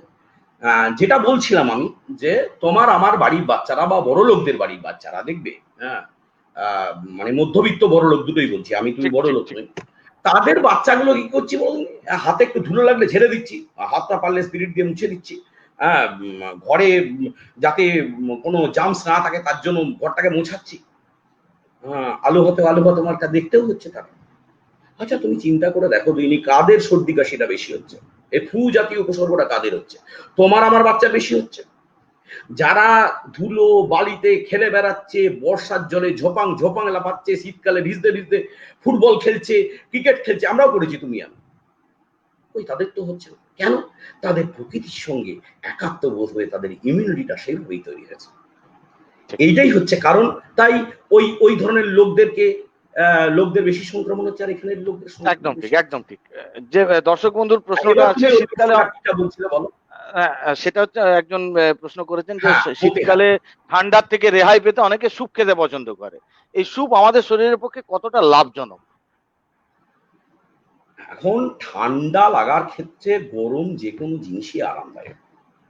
আমরা গার্গিল করি কেন? ছোটখাটো যদি ব্যাকটেরিয়া থাকে সেগুলো যাবে। এমনকি একটা অধিক টেম্পারেচারের পরেও আহ, ভাইরাসকেও তারা কার্যকারিতা তারা হারাবে। তাহলে গরম জিনিস, তুমি একটা জিনিস লক্ষ্য করে দেখেছো, আমাদের ইন জেনারেল যা সর্দি কাশি হয়, যা পেট খারাপ হয়, এই সময়টা তা বন্ধ হয়ে গেছে। কিন্তু অনেক। জ্বর হচ্ছে, ভাইরাল ফিভার প্রচুর হচ্ছে, কিন্তু এটা বন্ধ নিশ্চয়ই। হয়ে গেছে। কেন হয়ে গেছে? আমরা একটু ভয়ে আছি, আহ, আহ, একটু বেশি সাবধানে আছি। তাহলে এই সাবধানতাটা যদি অবলম্বন করি, মানে গরম ভয় না এবং বলেই তার ক্ষেত্রে সাবধানতাটা, সাবধানটাই ভালো। হ্যাঁ। আবার আবার স্যুপটা, স্যুপটার ক্ষেত্রে কি হচ্ছে বলুন, তুমি অনেক কিছু ভেজিটেবল থাকছে বা চিকেন থাকছে, তুমি সেটা দিয়ে বানাচ্ছ, তাহলে একটা তার পুষ্টিগুণটা খুব ভালো পাওয়া যাচ্ছে। ঠিক, হ্যাঁ। তাহলে একদম। স্যুপ ঠিক আছে, চলতে নিশ্চয়ই, পারে, কোনো নিশ্চয়ই, অসুবিধা নেই। একদম ভালো উত্তর। এ, বন্যা, খরা, সাইক্লোন ইত্যাদি নিয়ে তো পরিবেশ দূষণ তথা গ্লোবাল ওয়ার্মিং ই দায়ী। বর্তমানে কেউ কেউ বলছেন এই মহামারীর কারণে নাকি তাই। তোমার কি মনে হয়? দেখো, প্রাকৃতিক সম্পদের লুট এবং তার অসম ব্যবহার এটার জন্য দায়ী। গ্লোবাল ওয়ার্মিং এর কথা তো সারা বছর ধরে সব অনুষ্ঠানে বিজ্ঞানকর্মী তুমি আমি সব আলোচনায় আছে, সেই জায়গায় বলার এখানে অবকাশ নেই। একদম স্পেসিফিকলি আমি তোমাকে দুটো কথা বলতে পারি। বরফ গলছে, বরফ গলছে, তাহলে যে সমস্ত অজানা ভাইরাসগুলো চাপা পড়েছিল, প্রাণী দেহের মধ্যে ছিল, সেগুলো বেরিয়ে আসছে। তাহলে এই ধরনের ভাইরাস কিন্তু আবার নতুন নতুন উঠতে পারে। এখন প্রশ্নটা হচ্ছে, আর একটা প্রশ্ন তুমি করবে, এটার পিছনে আগুন জ্বলে যাওয়া দায়ী।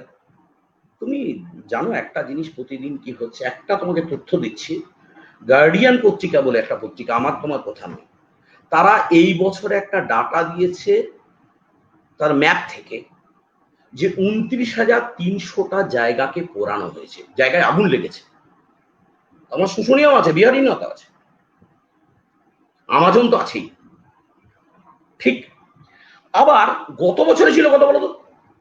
সেটা হচ্ছে 18,000। তাহলে প্রায় কতটা বাড়লো বলতো? 10,000-এর বেশি। প্রচুর তাহলে প্রচুর। কোথায় আছে? তাহলে আমাদের গ্লোবাল ওয়ার্মিং এ তাহলে এফেক্ট করবে না? দ্বিতীয় নম্বর কারণ হচ্ছে, এর ব্যাপারে যাব না, অত বড় লম্বা হয়ে যাবে অনেক, তবু যতটুকু বলার নয় ততটুকু বলছি। তুমি কি আরেকটা বিষয় জানো? সেটা হচ্ছে তোমার, যে আমাদের একটা প্ল্যান হয়েছে, নোটিফিকেশন হয়েছে, সেই নোটিফিকেশনটা হচ্ছে লকডাউনের মধ্যে হবে। আমি প্রথমে বলেছি শঙ্কিত আছি পরিবেশ নীতি নিয়ে, আর সময় পেল না। মানে যখন আমরা দেখতে গেলাম যে বেশ এয়ার কোয়ালিটি ইন্ডেক্স AQI কমে গেল, বেশ পশু পাখিরা বেশ মানুষ মানে বাইরে চলে এলো, সামনে শান্তিতে ফাঁকা নিঃশব্দ, তখন আমরা বললাম বাহ, প্রকৃতি বেশ সুন্দর হয়ে গেছে, তাহলে তো বছরে এরকম দুটো একটা লকডাউন করলেই হয় নাকি? তার জায়গায় কি হলো, একটা বাজে ঘটনা দেখলাম আমরা। সেই সময় যারা নীতি আয়োগ করেন, তারা পরিবেশ সংক্রান্ত একটা নোটিফিকেশন করে ফেললেন ভার্চুয়ালি, না কোথাও আলোচনা করে। সেটা খুব সাংঘাতিক জিনিস আছে। অনেক জঙ্গল পুড়ে যাবে, অনুমোদনের দরকার নেই পরিবেশের, এইরকম বিষয়গুলো আছে, এগুলো তো চুপ থাকতে পারে না। তার প্রতিবাদও হয়েছে, প্রায় 20 লক্ষ মেল করা হয়েছে প্রতিবাদ। শুধু আমি বিজ্ঞান মঞ্চ নয়, এটা অনেক অর্গানাইজেশন করেছে, আমাদের যারা শ্রোতা বন্ধুরা দেখছেন আমি জানি তারাও অনেকেই করেছে, হয়তোবা ধুলামাটিও করেছে, আমার জানা নেই। 20 লক্ষ। এবং যারা নীতি আয়োগ নিয়োগের যারা মানে কমিটি, তাদের যে মেম্বাররা, যারা এক্সপার্ট কমিটি যারা আছেন, তারাও করেছেন, তবু হয়ে গেল। এখন কথা হচ্ছে যে এই যে একটা management, wild life management plan থাকে না, সেই প্ল্যানটাও সেখানে গন্ডগোল। তাহলে বিষয়টা হচ্ছে ওয়াইল্ড লাইফ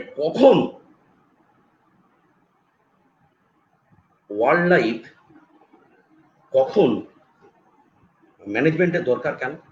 না, তারা জায়গা না পেলে মানুষের কন্ট্যাক্টে আসবে।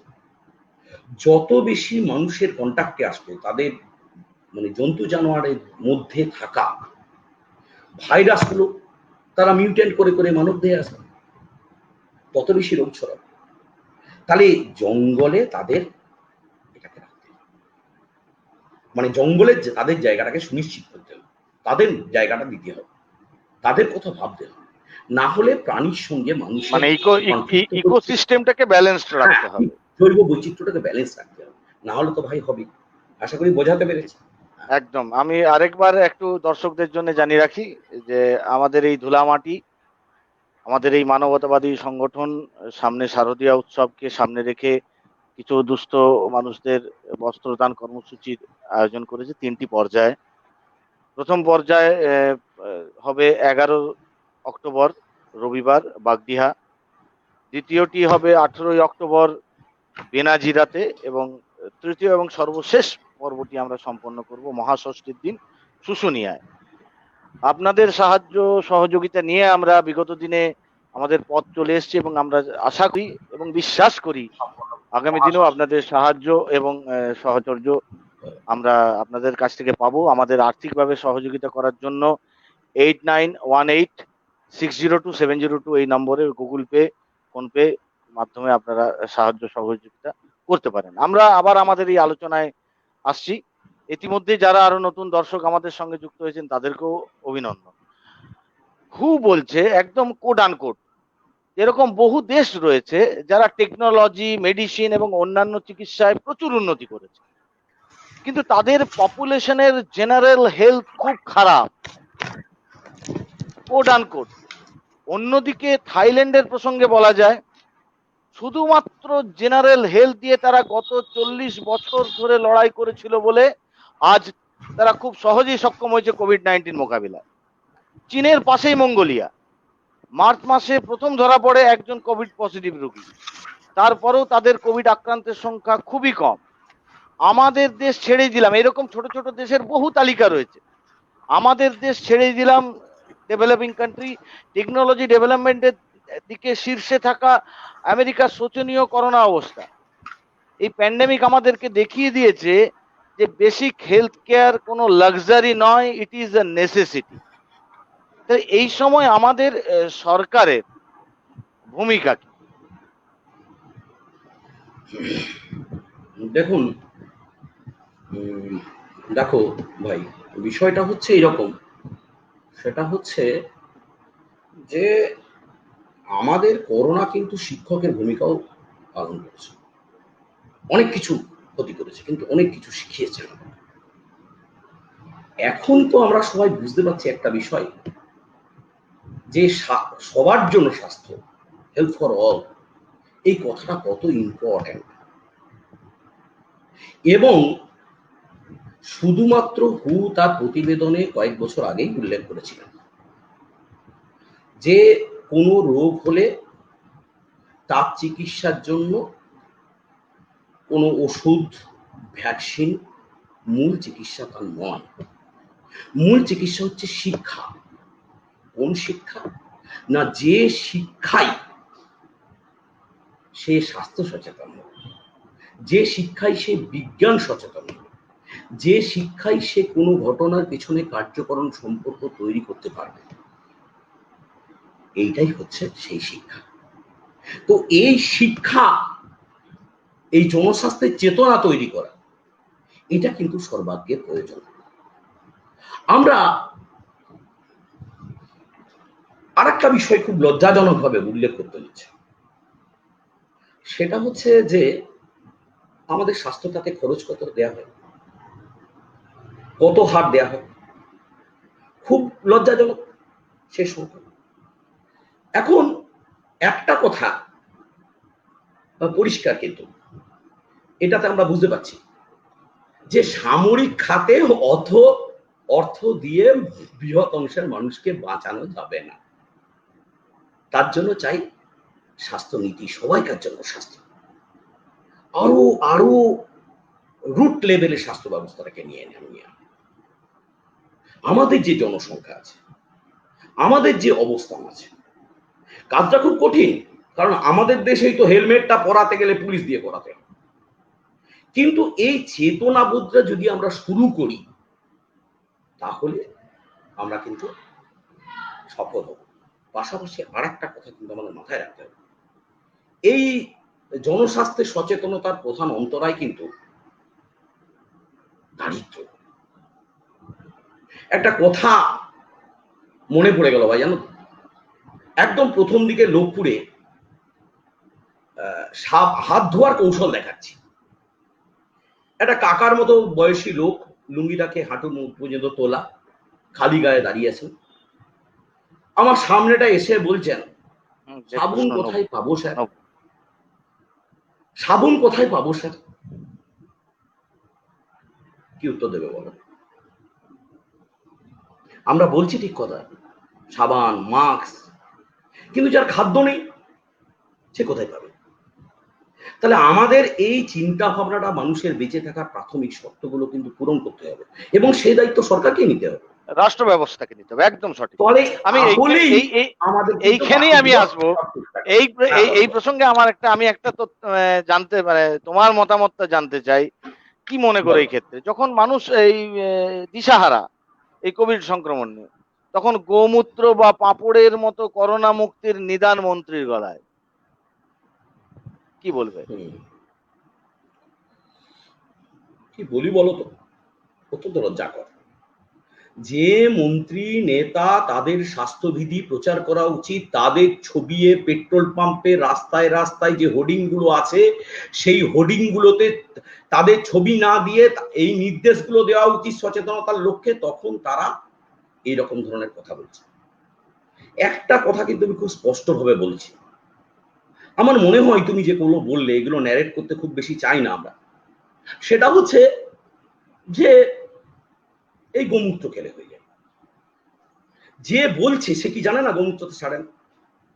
তাহলে মানুষকে বিজ্ঞান মনস্ক যাতে সে না হয়, যুক্তিবোধ তার মধ্যে যাতে না তৈরি হয়, তারা কিন্তু উদ্দেশ্য প্রণোদিত ভাবেই কিছুটা বলছেন। আমাদের যে সংবিধানের ধারা সেই দিয়ে কলকাতায় একজনকে আমরা পুলিশি পদক্ষেপ নেওয়া করেছিলাম ব্যক্তিগত ছিল। আর সবচেয়ে বড় ব্যাপার হচ্ছে যারা এগুলো শুনছে তারা কিন্তু বিচার বিশ্লেষণ ক্ষমতা তাদের অপেক্ষাকৃত কম এবং তাদের সংখ্যা বেশি। তাই এটার পিছনে কিন্তু রয়ে আছে একটা বড় ব্যবসা। আমাদের ভারতবর্ষের লোক সংখ্যা 140 কোটি। আচ্ছা, এই করোনা কার্ড নাকি বললে আমি জানি না তার প্রকৃত বাজার মূল্য কত। প্রত্যেক কার্ডে যদি 5 টাকা করে লাভ থাকে, এই 140 কোটির মধ্যে তার 1% 2% লোক যদি কেনে, তার লাভটা কত হচ্ছে? তাহলে দুটোই দিক কিন্তু পরিষ্কার। তার একদিকে যেমন ব্যবসা আছে, একদিকে যেমন অভিসন্ধি আছে। যদি এরকম কোথাও ঘটনা ঘটে, আমরা প্রতিবাদ করছি, খবর পেলেই প্রতিবাদ করছি, পদক্ষেপ নিতে করছি, মানে ইয়েও করছেন, প্রশাসনে সাহায্য করছেন। প্রশাসন কিন্তু চুপ করে বসে নেই। আমি অন্তত দায়িত্ব নিয়ে বলছি, আমাদের জেলার যে স্বাস্থ্য প্রশাসন বলুন, পুলিশ প্রশাসন বলুন, যখন যা বলেছি পরখ করেছেন আমরা, এবং বাঁকুড়ার মানুষ সমর্থন করেছেন, না হলে তো পারতাম না। 1986 সাল থেকে আমাদের সংগঠন চলছে। আচ্ছা, মানে এইটা কিন্তু করতে হবে, না হলে একটাই কথা বলছি, আর একটা কথা বলবো, যদি এরকম কোথাও দেখেন না, আমি, তুমি, আপনি যারা আমরা বসে আছি শুনছি, তাহলে কিন্তু সঙ্গে সঙ্গে প্রতিবাদ করতে হবে। নাহলে যতটুকু ব্যবস্থা আছে, যতটুকু মানুষের শৃঙ্খলা আছে, সেটা কিন্তু বিপর্যস্ত হয়ে যেতে পারে যদি মানুষের মধ্যে একবার ঢুকে যায় এরকম ভ্রান্ত ধারণা। না, আমি এই তোমার এইটা দিয়েই আমার একটা জানার প্রশ্ন আছে। তার আগে দর্শক বন্ধুরা অনেকে দু একটা প্রশ্ন করেছেন, আমরা সেটা জানতে চাইছি। এক হচ্ছে, অনেকেই যারা কোমরবিডিটি, তাদের কিভাবে প্রিকশন নিতে হবে, এবং এই মুহূর্তে যেহেতু একটা আমরা এই সময় অগাস্ট মাস থেকে অক্টোবর মাস, তো আমরা এমনিতেই একটা ভাইরাল ফিভার, সর্দি কাশির মধ্যে এর আগে ভুগে এসেছি এবং এটা এখনো চলছে দাদা। সেই ক্ষেত্রে বাড়ির বয়স্করা, যাদেরকে নিয়ে একটু বাড়তি আমরা দুশ্চিন্তার মধ্যে থাকি, কি ধরনের ব্যবস্থা নিলে তাদেরকে একটুকু বাড়তি সুরক্ষিত রাখা যায়? যে ওষুধগুলো চলছে, তাদের যদি কোনো ওষুধ চলে, যদিও সেই যদিও ওষুধগুলো এই নিয়ে নিয়মিত আমরা চলুক। বিগত হ্যাঁ, বিগত দিনে ওষুধগুলো চলুক। আলোচনা করেছি, আচ্ছা, বয়স্করা তারপরেও কিন্তু বেরোবেন না, বয়স্করা বেরোবেন না, শিশুরও বেরোতে বারণ করা হচ্ছে, সঠিকভাবে বারণ করা হচ্ছে। কারণ তাদের মধ্যে সংক্রমণের সম্ভাবনা সবচেয়ে বেশি, এবং তাদের মধ্যে একটা শেষ বয়সে তো, আজকে আমার সুগার নেই, প্রেশার নেই, কিন্তু একটা সময় তো আসতে পারে যে সময় আমার সব হয়ে গেল, তোমারও সব হয়ে গেল। তাহলে তাদের ক্ষেত্রে যেহেতু মানে সংক্রমণের বেশি, মানে সম্ভাবনা বেশি এবং জীবন ঝুঁকি হয়ে যেতে পারে, তাদের ক্ষেত্রে সাপোর্ট দিতে হতে পারে, তাহলে সেই জায়গা থেকে করতে হবে। আর একটা জিনিস দেখতে হবে, বয়স্কদের কেন, সবাইকার করছে সেটা, এটা কিন্তু করোনাও শিখেছে, তাদেরকে একটু সময় দেওয়া, তাদের সঙ্গে একটু কথা বলা, তাদের ভালো মন্দ জানা, যেন মানসিকভাবে তিনি সুস্থ থাকেন। সবাইকারই তাই তো, আমাদের মূল্যবোধ শেখানোর সময় বাচ্চাগুলোকে এরকম সুযোগ পাইনি কিন্তু আমরা। আগে তো এরকম, এই দেখো তোর থেকে ভালো করেছে, তোর থেকে খারাপ, ওর এটা ভালো আছে, ঠিক। ওর এটা খারাপ, এইসব বলতে বলতে আমরা অভ্যস্ত হয়ে গেছি। এখন কিন্তু তাদেরকে এই মূল্যবোধ শেখানোর, নীতি নিয়ম শেখানোর একটা আদর্শ সময়। আমি বললাম না, করোনা আমাদের শিক্ষক একদিকে, তাহলে এই জায়গাগুলোও দেখতে হবে। আমি নিশ্চিত ভাবে আসবো। যখন তুমি বলছিলে যে আমাদের দেশে জেনারেল হেলথের জন্য সরকার কি কত খরচা করে, আমি একটা জাস্ট ছোট্ট তথ্য সবাইকার জন্য দিতে চাইছি। এটা আমার একদম কথা না, বলছে যে জার্মানি খুব কড়া টক্কর দিয়েছে করোনাকে, কিন্তু তা সত্ত্বেও সেইভাবে সক্ষম হতে পারেনি। তারা এই পিছনে রয়েছে, তারাও ঠিক করেছে যে তারা 4 বিলিয়ন ইউরো খরচা করবেন 2026-এর মধ্যে এই হেলথ কেয়ার সিস্টেমকে আরো রোবাস্ট করার জন্য। তাহলে সেই জায়গায় দাঁড়িয়ে আমার মনে হয় আমাদের মতো উন্নয়নশীল বা উন্নতশীল যাই বলুন সেই দেশেরও সেই ভাবনা আসবে। আমি আবার যে জায়গাটা থেকে ফিরে আসছি ওই পাঁপড় বা গোমূত্র, এই যে কুসংস্কার বা অজ্ঞতা, এই আমাদের অতীতের একটা অভিজ্ঞতা থেকে আমরা দেখেছি, বিশেষত আমাদের বাঁকুড়া পুরুলিয়া তো বটেই, যে কুষ্ঠ নিয়ে আজও মানুষের মনের মধ্যে অনেক ভ্রান্ত ধারণা রয়েছে। রোগের প্রকোপ নেই, কিন্তু মানুষের মনের নেতিবাচক ধারণাগুলো আজও বেঁচে আছে। এই সামাজিক দূরত্ব, সোশ্যাল ডিস্টেন্সিং, এই কথাটা, এই শব্দটা মানুষকে সোশ্যাল স্টিগমার দিকে নিয়ে যাচ্ছে না তো? কি মনে কর? অবশ্যই, অবশ্যই। আসলে কি জানেন তো, এই মিডিয়া খুব ভয়ঙ্কর জিনিস। এই সোশ্যাল ডিস্টেন্সটা যে সোশ্যাল ডিস্টেন্স নয়, এটা ফিজিক্যাল ডিস্টেন্স। এইটা বলে বলেও আমরা কিন্তু বোঝাতে পারিনি। আপনি দোকানে যান, সোশ্যাল ডিস্টেন্স মেনটেন করুন। আমরা এটা আরে যতবার বাবা, এই নিয়ে তোমার আলোচনা আমার, করেছি, তুমি আমি আমি একটু যারা বলে রাখি দেখছেন দর্শক বসে আছেন বন্ধুদের তারা জন্য, সবাই। হ্যাঁ, এই জয়দেব দা, 1 মিনিট, আমি 1 মিনিট, বলো এই যে বলো আমরা বলো এই বলো। এই করোনা নিয়ে যতগুলো আলোচনা করেছি সব জায়গায় আমরাও বলার চেষ্টা করেছি যেটা শারীরিক দূরত্ব, ঠিক। এটা একজনের শরীর থেকে আরেকটা শরীরের দূরত্ব হওয়া উচিত। সামাজিক দূরত্ব কথাটা কিন্তু সত্যি আমাদের মনের মধ্যে আমাদের অনেক দূরত্ব তৈরি করে দেয়, মানসিক দূরত্ব তৈরি করে দেয়। ঠিক, আমি তো সে কথাই বলছি। মানে এইগুলোই মানুষকে অমানুষ করে দিচ্ছে। তুমি বিশ্বাস করবে না যে এই কথাটা সব জায়গায় বলে বলে কিন্তু ওই মিডিয়া মানুষের মাথায় ঢুকিয়ে দিয়েছে। সবাই কিন্তু এই এই শব্দটাই ব্যবহার হচ্ছে। তুমি আমি যারা একটু সচেতন হবার চেষ্টা করি, আমরা যে কতটা সচেতন আমরা জানি না, সেটা সময়, সমাজ ইত্যাদি বলব, তো তারা কিন্তু ব্যবহার করছি না। তবুও স্টিগমাটা মারাত্মক। তবে এই স্টিগমা কাটানোর দায়ভার যেমন সরকারকে নিতে হবে, একদম, শুধু সরকার পারবে না ভাই, তোমাকে আমি ওই আমাকেও ওই নিতে হবে জায়গাতে আসছি এবং যে সবাইকে সরকার, নিতে হবে। তুমি হ্যাঁ, একদম, তুমি যেটা শুরুতেই বলেছিলে যে সরকারের শুধু একা কিন্তু কোনো দীর্ঘমেয়াদী সংকট দূর করতে পারে না, তাহলে একদম। জনসাধারণের কিছু করণীয় রয়েছে। আমরা আমরা রাস্তাঘাটে বহু মানুষকে এখনো দেখছি যে ন্যূনতম স্বাস্থ্যবিধি তারা মানছেন না। অনেকে ভাবছেন ভ্যাকসিন চলে আসবে তারপর মুক্ত বিহঙ্গ। কি মনে হয়, আমি ভ্যাকসিন সম্পর্কে তুমি কথা বলছিলে, আমি জানতে চাইছি আমি যে আমি একটা কথা বলি। আজকের একটা ছোট্ট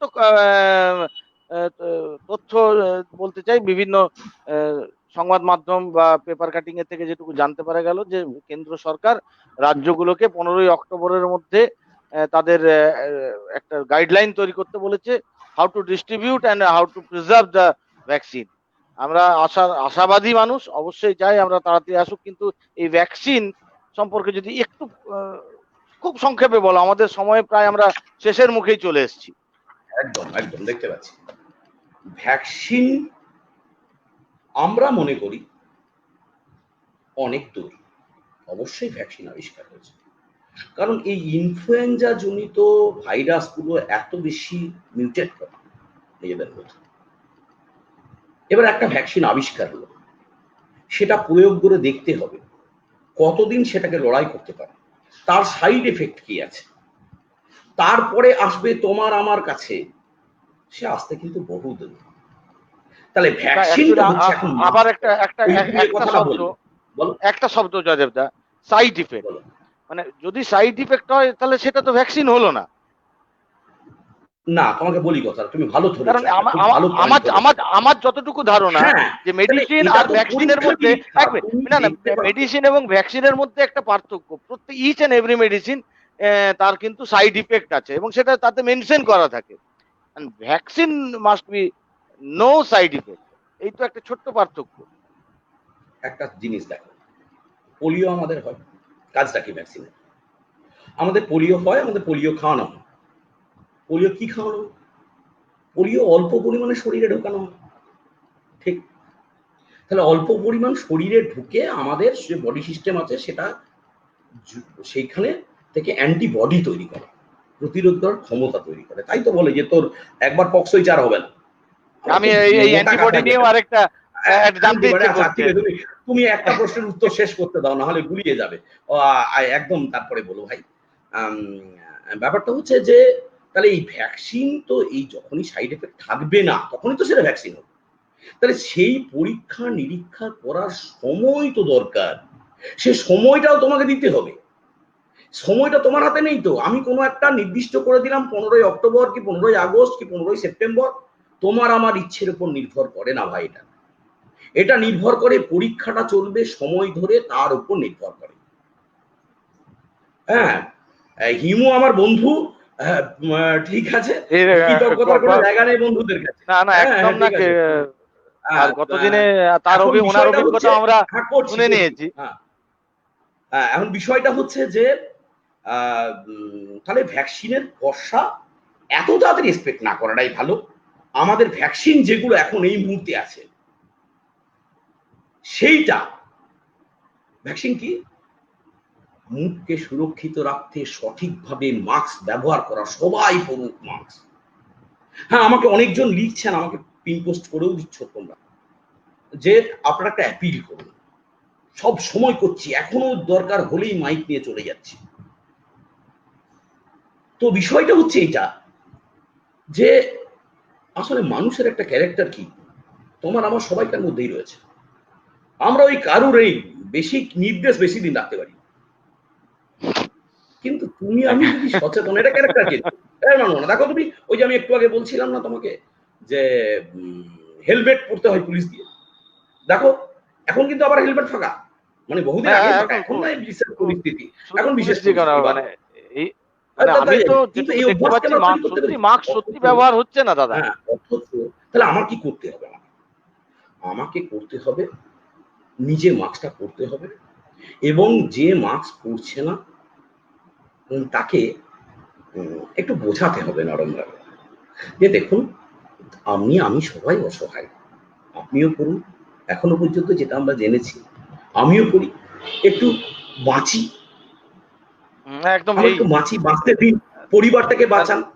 এইটা বারবার যদি বলা হয় এবং প্রচার করা হয়, এবং এই প্রচারে যদি সমস্ত স্বেচ্ছাসেবী সংস্থাগুলোকে কাজে লাগান গভর্নমেন্ট, তারা নিজের মতো করবে, প্রত্যেকের পদ্ধতি এই ভিন্ন ভিন্ন, তাহলে একদম কিন্তু ঠিক কাজ বলছে। হবে।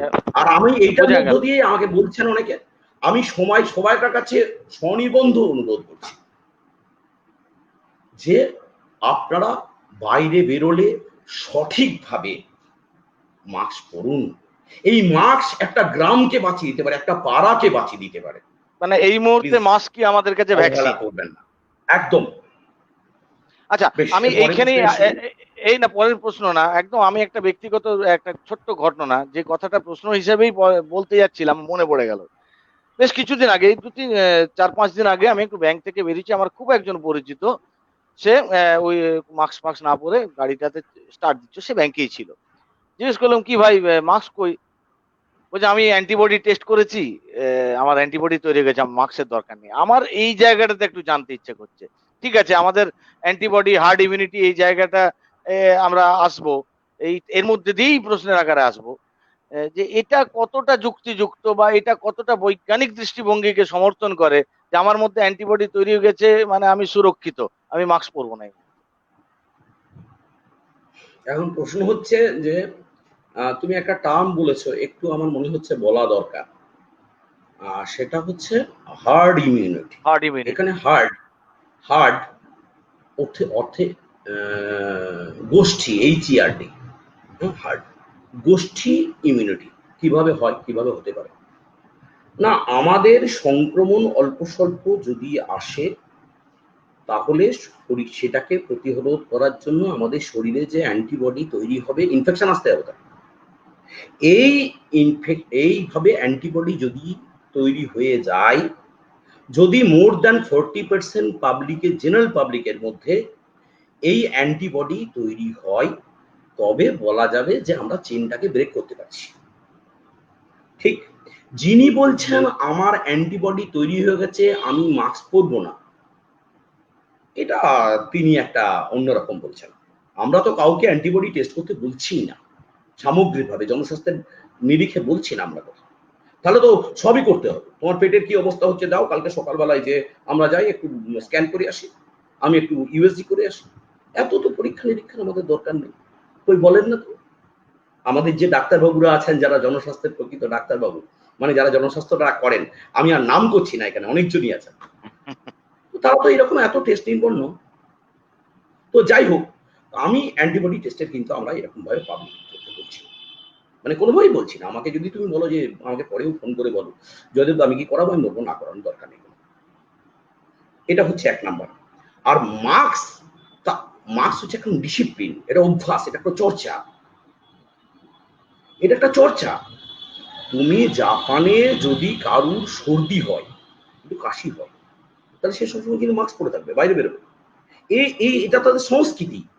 এই অভ্যাসটা তৈরি আমাদেরকে করতে হবে। এই যে করে নিতে হবে। পরবর্তী সময় একদম একদম এটার মধ্যে একদম খুব সময়োপযোগী তুমি কথা বললে, হ্যাঁ, আমার মনে পড়ে আমরা একদম আলোচনার প্রায় শেষের কাছাকাছি। সামনে হ্যাঁ, অনেকটা তার সময়। আগে তার আগে একটু বলে রাখি, মাননীয় ডক্টর সুদেব সিনহা একটা ডক্টরদের সম্পর্কে তাদের এই কোভিডে আক্রান্ত সম্পর্কে একটা ডেটা দিয়েছেন, এবং সেটার সঙ্গে আমি একমত। আমরাও এটা বিশ্বাস করি যে যেরকম বলার সময় বললে যে প্রায় 2%-এরও কম আমাদের টোটাল ইনফেকশন, সেদিকে চিকিৎসকরা কিন্তু প্রায় 15% ইফেক্টেড। এটা তো একটা চিন্তার বিষয়।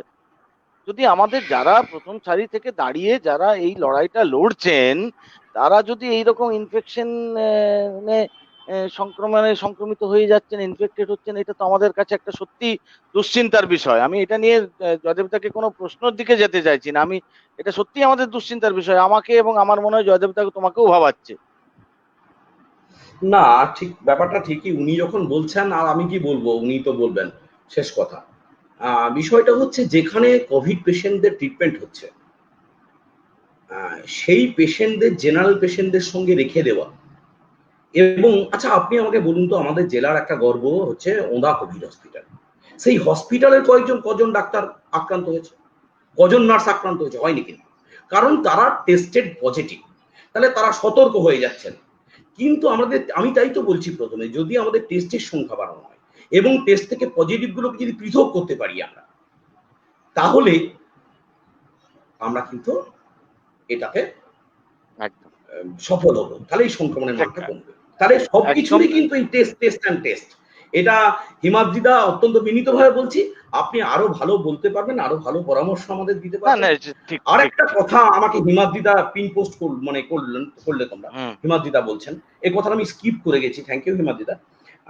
আপনি তো সবসময় আমাকে বলেন বলতে থাকুন, এই ইয়েটা পাই যেন। সেটা হচ্ছে যে ফেস শিল্ড। আচ্ছা প্রদীপ, তুমি যদি কোথাও আমার কোনো প্রোগ্রামের সময় ছবি দেখো, তুমি দেখবে কিন্তু আমি ফেস শিল্ড পরে আছি ভিড়ের মধ্যে। অবশ্যই ফেস শিল্ড মাস্কের থেকে বেশি কার্যকরী, কিন্তু ফেস শিল্ডকে সবসময় ব্যবহার করার একটা বিরাট অসুবিধে আছে। নেমে যায়, বারবার হাত দেওয়া হয়, হাত দেওয়া চলে না ঠিক মতো। ঠিক? আচ্ছা, ১ নাম্বার। ২ নাম্বার হচ্ছে না, একজন যে একজন ভালো একটা আমাদের চোখ। পোস্ট হ্যাঁ, বলো, করেছেন। আমার প্রশ্নের উত্তরটা দিতে দাও। এটা না দিতে না, আমি দেখেছি। ভালো পোস্ট প্রশ্নটা করেছেন। করেছে আমারই বন্ধু। হ্যাঁ, আমি দেখেছি। হ্যাঁ, তো যেটা বলছিলাম, ফেস শিল্ড আর একটা কি সুবিধা অ্যাডভান্টেজ। দেখো আমরা যে চশমাগুলো পরি না, সেই চশমাতে ধরো আমার এখান থেকে সাইড থেকে কেউ কথা বলছে, তার স্পিটিং এখানে গেল, চশমার কাছে গেল, আমার চোখের কিন্তু কাছাকাছি চলে গেল। তাহলে এখান থেকে চোখে আসার সম্ভাবনাটা কম। আমরা চোখ, নাক, মুখ থেকে স্পিটিং আসাটাকে বন্ধ করে দিতে পারি ফেস শিল্ডের সাহায্যে। তাই ফেস শিল্ড কিন্তু সবসময় কার্যকরী, কিন্তু মানে মাস্কের থেকে বেশি ব্যয়বহুল ফেস শিল্ড, আর ব্যবহারের অসুবিধেও। তাই আমরা ফেস শিল্ডটাকে অত বেশি পপুলার করতে পারি না, কারণ আমাদেরকে সব মানুষদের জন্য বলতে হয়। এইটাও মানে তোমার প্রশ্ন ছিল, আমি এড়িয়ে গেছিলাম, আমাকে হিমাদ্রিদা ধরিয়ে গেলেন। আচ্ছা, আর একটা কি প্রশ্ন বলছিলে ভাই? ওই না মানে আমরা যদি বাইরে বেরোনোর সময় হেলমেটটা ইউজ করি, অনেকে, এটা আমি প্রশ্ন না, এটা হেলমেটটা একজন, এটা উনি বলেছেন, তাতে ফেস শিল্ডের আমি কাজ দেখেছি। করবে। হ্যাঁ, কৌশিক বলেছে, মানে দুঃখমঞ্জন বাবু, যাই হোক, টিচার। আমরা হেলমেট ব্যবহার করতে পারি, হেলমেট ব্যবহার করতে অবশ্যই পারি, কিন্তু হেলমেটটাকেও এসে কিন্তু রোদে ফেলে রাখতে হবে। ফেলে রাখতে হবে। আমি স্যানিটাইজ করবো কি করে? আরেকজনের একটা মাথাটা। প্রশ্ন রয়েছে, আচ্ছা, জানতে যদি চেয়েছেন হেলমেটটা উনি। সামনে ঢাকা হয় অবশ্যই ফেস শিল্ডের কাজ করবে, কিন্তু সেটাকে কিন্তু আমাকে সুরক্ষিত করতে হবে। বলো। সেটা হচ্ছে আমরা তো জোর করে সবাইকে মাস্ক পরাতে পারবো না। এটা একটা না, অভ্যেস এবং একটা একটা চেতনার জায়গা, এটা একটা সংস্কৃতির জায়গাতে নিয়ে আসতে হবে। তো কিন্তু আমি যদি নিজে পড়ে থাকি, সেক্ষেত্রে সংক্রমণ থেকে আমি কতটা সুরক্ষিত থাকবো? দেখো, খুব কঠিন প্রশ্ন। মানে কঠিন প্রশ্ন মানে ইম্পর্টেন্ট প্রশ্ন আর কি। হ্যাঁ, সেটা হচ্ছে যে আমরা জানি যে আমরা যে ধরনের মাস্কগুলো ব্যবহার করছি, সেই ধরনের মাস্কগুলো আমাদের, মানে তুমি আমি যেটা সচরাচর ব্যবহার করছি, যে সেগুলো সম্পূর্ণ ভাইরাস প্রোটেক্ট করতে পারে না। একটা পার্সেন্টেজ পারে। কিন্তু এখানে একটা প্রশ্ন আছে ভাই, মানে ভেতর একটা জিনিস ঢুকিয়ে আছে। দেখো, প্রথমে আমরা যখন একদম সংক্রমণ শুরু হলো, বাঁকুড়ায় কোনো সংক্রমণ নাই, তখন আমরা বলছিলাম মাস্ক পরো না। তারপরে হলো N95, ঠিক? N95 এখন তুমি তো পাবে না, মানে ডাক্তারবাবুরা পাবেন, ডাক্তারবাবুরা যেটা করছেন ওটা প্রোটেক্ট করতে পারে, অন্তত 90% অ্যাভাব প্রোটেক্ট করতে পারে, ঠিক? এবারে তুমি আমি করবো কি করে? আমরা কোভিড ভলেন্টিয়ার্স এর কথা বলছি, নামছি, রাজ্য জুড়েই কোথাও কোথাও বেশ কিছু জেলায় বিভিন্ন নামে শুরু করেছেন, আমরাও নামছি, আমরাও ডাক ডেকেছি, অলরেডি হয়েও গেছে অনেকগুলো, আসবো শেষে। তো তাদেরকে কি বলছি, তারা যখন পেশেন্টের বাড়িতে যাবে তারা কি করবে? আমরা বলছি দুটো মাস্ক পরছে, একটা হচ্ছে ট্রিপল লেয়ার সার্জিক্যাল মাস্ক, আর একটা হচ্ছে কটন মাস্ক। সার্জিক্যাল মাস্ক বাইরে বেরিয়ে আসুন। আমার যারা বয়স্ক সহকর্মী আমাদের অর্গানাইজেশনে, তাদেরকে কিন্তু আমরা এই পরামর্শটা দিচ্ছি এবং তারা মেনটেন করছেন। তাদেরকে নিয়ে যখন আমরা প্রচারে বেরোচ্ছি বা কোনো ত্রাণ কার্যে বেরোচ্ছি বা করছি, তাদেরকে কিন্তু আমি দুটো মাস্কই করতে বলছি। হ্যাঁ, এটা অনেক বেশি প্রোটেক্টেড। তো তুমি তো ডাক্তারদের মতো তুমি আমি তো পাবো না, আর আমরা সরকারের প্রতিনিধিও নই। হ্যাঁ, প্যারালাল কোনো সরকারও নই। আমরা সরকারকে বলতে পারি এটা করুন, এটা করুন, এটা করুন, সাজেশন দিতে পারি, বেশ রিকোয়েস্ট করতে বেশ পারি। বেশ। হ্যাঁ, বলো বলো বলো বলো। একদম শেষের লগ্নে, একদম শেষ প্রশ্ন, বা প্রশ্ন বললে ভুল হবে। সামনে বাঙালির সেরা উৎসব, জনস্বাস্থ্য জনবিজ্ঞান আন্দোলনের একজন সৈনিক হিসাবে দর্শকদের প্রতি তোমার বার্তা। শারদ উৎসব, শারদ উৎসব সামনে আমাদের। শারদ উৎসবে আমাদের মেতে উঠতে হবেই, কিন্তু এটা যতটা সম্ভব বাড়িতে। আহ, আমি টিভির পর্দায় যেমন প্রত্যেকে তুমি আমি দেখতে অভ্যস্ত, যে অষ্টম ইয়েতে কোনো একটা দিনে দেখাচ্ছে টিভির পর্দায়, আজকে শোভাবাজারে এত লোক, আহ, বাগবাজারে এত লোক, বেহালায় এত লোক, এই মণ্ডপে এত লোক। যদি সেই ঘটনাটা ঘটতে থাকে, যদি মানুষের ঢল নামে, তাহলে নিশ্চিত কেরালার মতো আবার লকডাউন 144 ধারা ইত্যাদি দ্বিতীয়বার করার কথা ভাবতে হবে। আমরা তুমি আমি প্রত্যেকে আমরা এইটা যেন ভাবি যে এই আসন্ন শুধুমাত্র শারদোৎসবের সূচনাটাতে, দুর্গাপুজোটাতে এইটা করে যেন বাকিটা জায়গায় কোয়ারেন্টাইন সেন্টারে থাকতে আমাদের না হয়, সেফ হোমে না থাকতে না হয়। তার জন্য আমরা একটুখানি বাড়িতেই থাকি। আমি জনসাধারণকে বলবো, মানে সবাইকে বলবো, আমার অর্গানাইজেশনের পক্ষ থেকে রিকোয়েস্ট করবো, বলবো মানে রিকোয়েস্ট করতে পারি, যে আপনারা পাড়ার মধ্যে থাকুন। এমনটা বাঁকুড়ার লোকজন যদি আমরা ভাবি, আজকে পোয়া বাগান, আজকে লালবাজার, আজকে কেন্দুয়াডিহি, তারপরের দিন মধ্য কেন্দুয়াডি, এগুলো সব সেরে নেই, এটা করতে যাবেন না। নিজের পাড়াই উপভোগ করুন, একটু সময় দিন পাড়ার লোকদের মধ্যে, একটা ভালো বন্ধন তৈরি হওয়ার সময় হয়েছে আমাদের। আমি যেটা বলছিলাম, সে শিক্ষক, আমরা তো চিনতাম না, ওই পুজোর সময় একবার এক হতাম, তারপর আবার যে যাচ্ছে। এই সময় আমাদের কি করা উচিত? তাহলে এই পরামর্শটা দেওয়া উচিত। আর একটা জিনিস করতে হবে, ইতিমধ্যে আমাদের মাননীয় মুখ্যমন্ত্রী কতগুলো নির্দেশাবলী দিয়েছেন, সেগুলো মেনে চলুন। এখন বিষয়টা হচ্ছে যে তার সঙ্গে কতগুলো জিনিস আসছে। এই যে প্রতিমা দর্শনের আবেগ একটা থাকে, ভার্চুয়াল করুন। আরে এখন তো শ্রাদ্ধানুষ্ঠানও ভার্চুয়ালে হয়ে যাচ্ছে, তাহলে অঞ্জলিটা হবে না কেন? বা পার্ট পার্টে করুক, এই টাইম থেকে এই টাইম এই লেনটা, এই টাইম থেকে এই টাইমটা এই লেনটা, পার্ট পার্ট করুক, একটা অনেকটা সময় ধরে করুক, ভেঙে ভেঙে করুক, একটা নির্দিষ্ট সংখ্যা বলে দিক আপনি কোন সময় আসবেন, সেই সময়টাই নথিভুক্ত করুন। এই সময় এতজন হয়ে গেছে, এর বেশি আসতে দেবেন। যেখানে অঞ্জলি দেওয়া হবে সেখানে 3 ফুট অন্তর অন্তর গোল দিয়ে দাগ করে দিক, মানে এই অন্তত জায়গায় বেরোতে, সরকারি এবং মাস্ক সরকারি পরে থাকুন, নির্দেশকে পুজো কমিটি গুলোকে দৃঢ়ভাবে মানতে হবে। মানতে হবে। একদম এবং পুজো কমিটি একদম সরকারি নির্দেশকে আমাদেরকে মানতে হবে, তোমাকে তোমাকে আমার পাড়া কিন্তু একদম। মানে ভূমিকাটা নিয়েছে, আমাদের পাড়া নিয়েছে। হ্যাঁ, তোমার পাড়া তুমি নিয়েছে কেন, তুমি বলতে পারো। তাহলে আমরাও যেন পুজো কমিটিগুলোকে বলতে পারি আমরা যে যেখানে আছি। ঠিক।